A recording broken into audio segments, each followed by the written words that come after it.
You're listening to The Manning Report with your host, James David Manning. The news behind the headlines.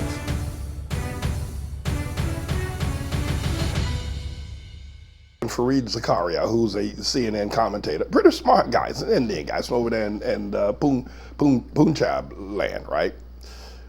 So I was fascinated by his strong intellect, and but I was disgusted by his demeanor, and mainly because he wore a really ruby red lipstick, and I thought that was disgusting and contemptible for a man to do that. Plus, I think he's, anyway. But I watch him from time to time. I hold my nose. I say, okay, let me see what's got on today. And the other day he had an extraordinary broadcast where there was this whole discussion and analysis of Benjamin Netanyahu, now the prime minister, who has been indicted by the Attorney General of the native state of Israel. But if he wins the next election, he can then quash that indictment. So there's a parallel dimension between what's happening with Tribulation Trump and what's happening with Benjamin Netanyahu. Benjamin Netanyahu may be a little bit further along because the Israeli courts have indicted him, or the Israeli judicial system has already indicted him. He could potentially end up in jail if he doesn't win this next election. And of course, Tribulation Trump could very well be indicted as well, or he cannot be indicted, but he can end up in jail shortly. You get the idea. These two criminals. So, but Fareed Zakaria did, I think, a pretty good piece, and so I'm going to let you listen to it. I'm going to ask the engineer to roll it. Just sit back, take a listen to it, and listen to what Fareed Zakaria is actually pointing out about the corruption and the deception that's now going on in the Holy Land. How is Israel on the line? Tom Friedman joins me now. His most recent book is Thank You for Being Late, An Optimist's Guide to Thriving in an Age of Accelerations. Tom, pleasure to have you on. Great to be with you, Fareed. You argue that this is not really just about differences in policy, attitudes even towards the Palestinians or the West Bank. This is about the future of Israel's democracy if Benjamin Netanyahu gets reelected. Explain what you mean. Well, Fareed, there are two things that are intersecting here. One is that Netanyahu was basically charged with fraud and breach of trust by Israel's attorney general, an attorney general he nominated.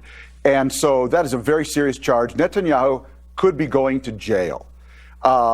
That's on one track. On the other track, Israel had an election in April.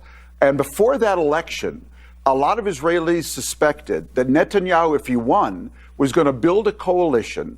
And the conditions of joining that coalition would be that the members agree that once they get their majority in the Israeli parliament, they will pass a law that says a sitting prime minister cannot be indicted. And when the Israeli Supreme Court would strike that law down... You see the similarities there between what's happening in Netanyahu, Israel, the Holy Land, and that's what is presently at least a memo within the Justice Department in America that a sitting president cannot be indicted. Now, that has not been tested in the Supreme Court, whether he can or cannot be indicted. But right now, Mueller is stating that he didn't indict Trump for those reasons. And maybe I'll ask the engineer to back that up just a moment so you can hear that, because that's what Netanyahu was playing. Netanyahu and Trump are tighter than two peas in a pod.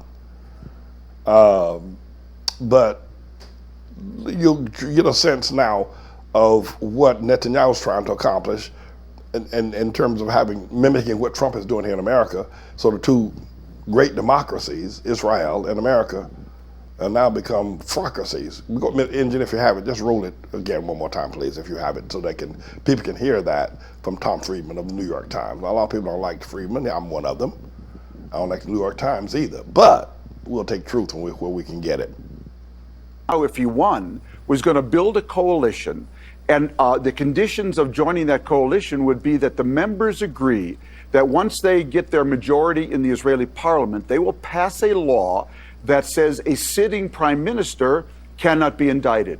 And when the Israeli Supreme Court would strike that law down as illegal, they would then pass another law that would say the Knesset is making the Supreme Court subservient to its will. It Wow, would in stop right there effect again. turn I said, Israel. that's really that. I mean, this is the manipulation.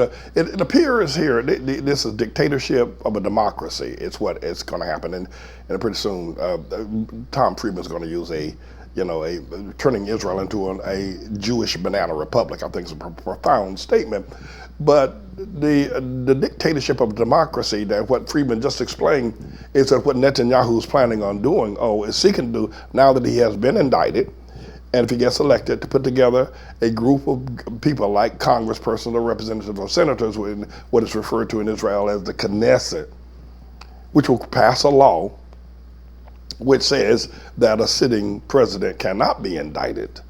And if the Supreme Court of Israel strikes that down, then Netanyahu and his band of thieves will then put together another law by the Knesset, the equivalent of our congresspersons and senators, that says that the Congress or the Knesset is subject, or that the Supreme Court rather is subject to the Knesset, which is the same kind of stuff that Trump is running now here in America. It's very interesting to watch these dynamics and the decline and the dictatorship of great democracies. Mr. Engineer, please. Israel into a Jewish banana republic. In the end, though, what happened was the only parties who would kind of go for that banana republic deal were right-wing, zealot religious parties and ultra-Orthodox parties. And they had Netanyahu over a barrel. He was going to go to jail, so they could raise their demands. And what were their demands? They want annexation of the West Bank, basically. So in the end, Netanyahu actually couldn't strike a deal because he lost so many other potential allies who didn't want to go along with this banana republic solution. Now we have another election coming September 17th. This time, everyone knows now what Netanyahu is up to.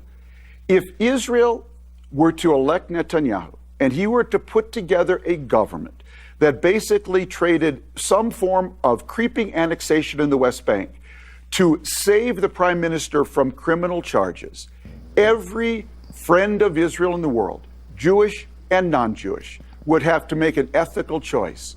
Are you ready to continue to support an Israel that has turned into a Jewish banana republic? And I tell you, Fareed, that question will rip apart every synagogue, every Jewish institution, every friendly forum toward Israel on any college campus around the world. Something very big is at stake here. This election is not a rerun of the last election. This election is about the core issues of Israel's identity as a Jewish democracy. What you're describing in terms of the proposal, is part of what would seem like a disturbing trend.